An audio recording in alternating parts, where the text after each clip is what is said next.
the sunshine, rays in the sun. But I can't even breathe in my own homeland. Working 2 jobs just to stay afloat. I know for the record, Halkitis said that he was not approached by Gardner. He was approached by Gardner's attorney. Ask him who the attorney is. And while she at it, ask him who is politician number one. Politician number one have many proxies, many individuals that operate on their behalf.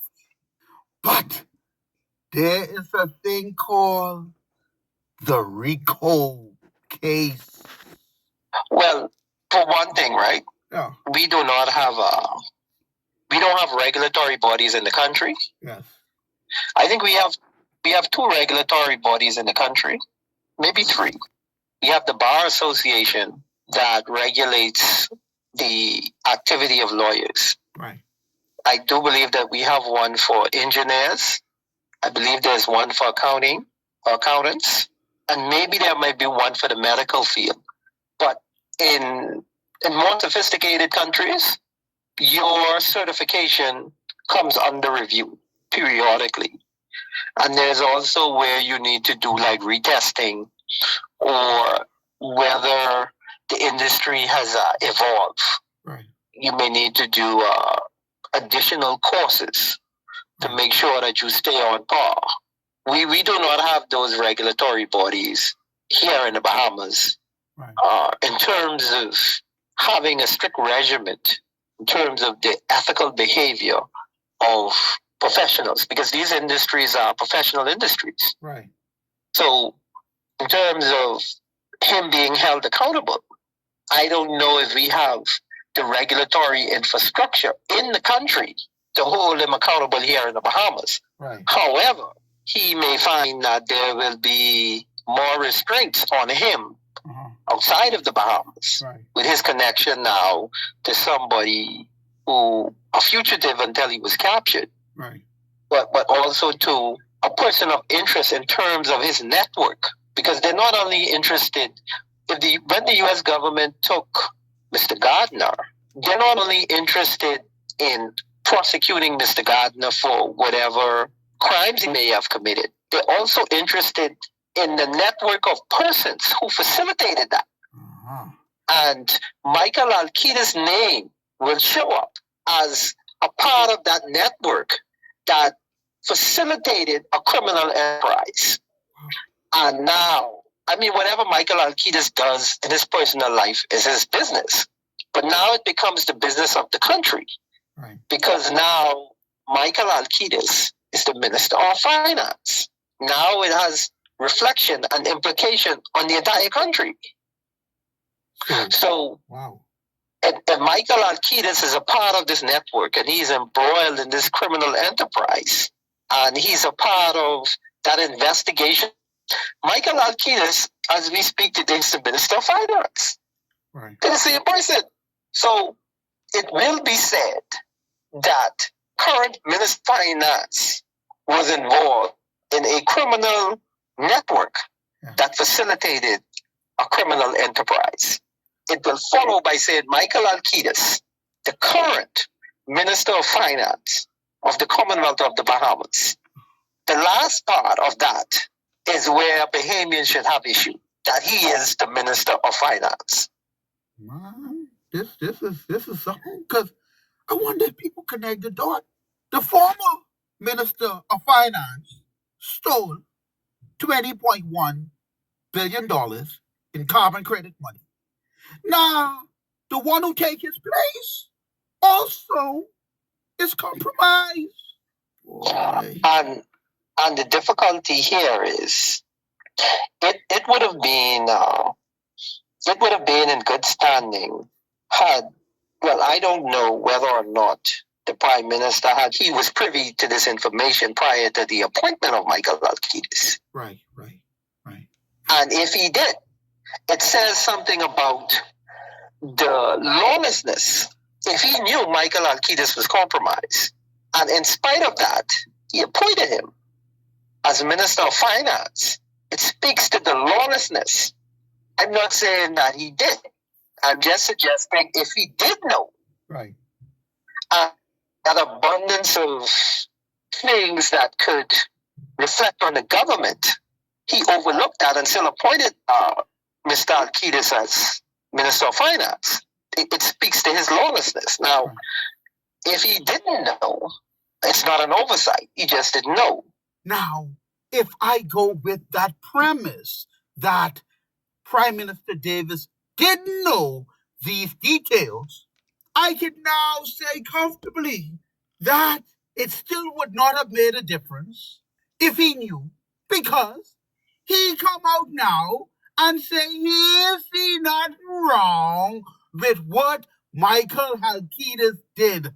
Remember now, Micheal even attempted to lie to you and me to try to cover up his tracks. He didn't want us to know he was not only a director, but he was also the president of the company. And brave Davis say, Halkitis ain't do nothing wrong. Like we just say, birds of a feather does flock together. I find it a lot that people who are in leadership anywhere in this country, they have challenges with admitting when they have done something wrong and immediately engaging in measures to correct whatever that wrong was. Right. If I was in the Prime Minister's position, right. I would not put Micheal Halkitis over what's in the best interest of the Commonwealth of the Bahamas. And at this point, that is what is happening. Right. The PLP and Micheal Halkitis appointment and what the PLP is doing in their administration and all of that kind of thing comes before what's in the best interest of the Commonwealth of the Bahamas. Because if you're operating for what's in the best interest of the country, the best thing to do now is to, you can revoke his appointment. You revoke his appointment pending the outcome of whatever investigations. Because you don't want to put Micheal Halkitis ahead of the country. Right. You always need to consider the country first. Even if Micheal Halkitis is exonerated, right, you don't know that until he's exonerated. Right. But why compromise the country in the meantime? And these are real questions that Bahamians need to look in the mirror and ask themselves whether or not when we go to bat for these particular persons, are we putting their interests ahead of the interests of the country? And if you're thinking about the country, your actions will dictate that you do things that's in the best interest of the country. Right. That's in the best interest of the Commonwealth of the Bahamas. Yeah. I didn't want to take too much more of your time today, sir. I just wanted to get your point of view because there's still a lot of hum about what was done, what was said. I believe even to the point where he wasn't even truthful. And tell them to pull the file, and then when the file get pulled, the man get caught. But he pants down. He gets shot. Well, the conversation should not ever be about how information gets into the public domain. Right.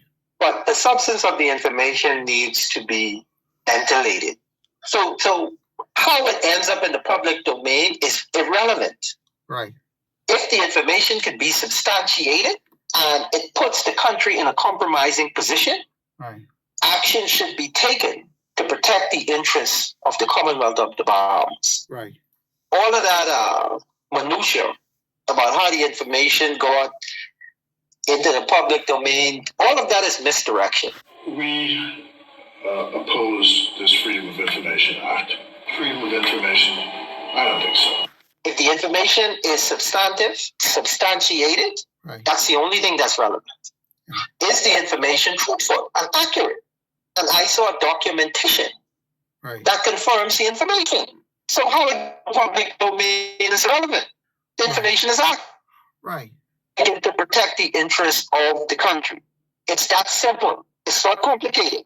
Right. When you serve in government, you serve in the interest of the people. Even the Prime Minister serves at the behest of the Bahamian people. Right. So the country always comes first. Right. Right. Not your political party. We've gone through a long period where, for too long, other interests has been placed above what's in the best interest of the Bahamas and the Bahamian people. And when actions are being taken, it doesn't put the interests of the Bahamas and the Bahamian people first. We need to stand up vehemently against that. Right. Yeah. Because if we allow that to take place, it means the Bahamas is not about Bahamians. And then you end up running a plutocracy where the country serves the interest of different factions, different groupings of people, rather than the masses of the citizenry. Right. And then you have legislation being crafted to serve the interests of these special factions, right, rather than for the interests of the masses of Bahamian people. Right. And you don't want to be running a plutocracy. Right. And the Bahamas is now a plutocracy. Every election season, they come shaking. After that, we back to struggling again. Take the boot off my neck. Let my people rise to respect. We tired of the stress, tired of the nigga.